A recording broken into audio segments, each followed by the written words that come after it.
Dhammapada verse 68. Sumana Mala Garawatu. The story of Sumana the Florist. While residing at the Jetavana monastery, the Buddha uttered verse 68 of this book with reference to Sumana the florist. A florist named Sumana had to supply King Bemisara of Rajgaha with jasmine flowers every morning. One day, as he was going to the king's palace, he saw the Buddha, with a halo of light rays radiating from him, coming into town for alms food, accompanied by many bhikkhus. Seeing the Buddha in his resplendent glory, the florist Sumana felt a strong desire to offer his flowers to the Buddha. Then and there, he decided that even if the king were to drive him out of the country or to kill him, he would not offer the flowers to the king for that day. Thus, he threw up the flowers to the sides, to the back, and over and above the head of the Buddha. The flowers remained hanging in the air. Those over the head formed a canopy of flowers, and those at the back and the sides formed walls of flowers.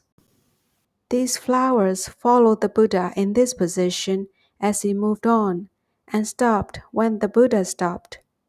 As the Buddha proceeded, surrounded by walls of flowers and a canopy of flowers, with the six-colored rays radiating from his body, followed by a large entourage, thousands of people inside and outside of Rajgaha came out of their houses to pay obeisance to the Buddha.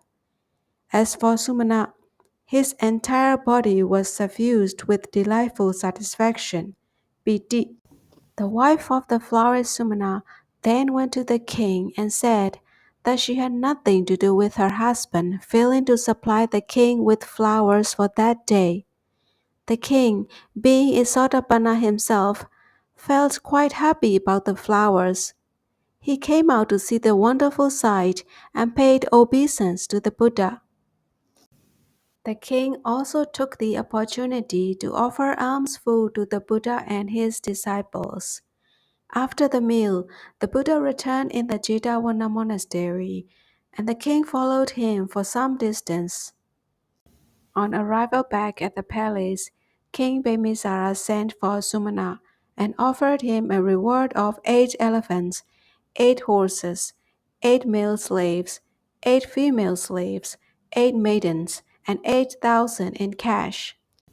At the Jetavana monastery, the Venerable Ananda asked the Buddha what benefits Sumana would gain by his good deed done on that day. The Buddha answered that Sumana, having given to the Buddha without any consideration for his life, would not be born in any of the 4 lower worlds, Abhaya, for the next 100,000 worlds, and that eventually he would become a Pijika Buddha.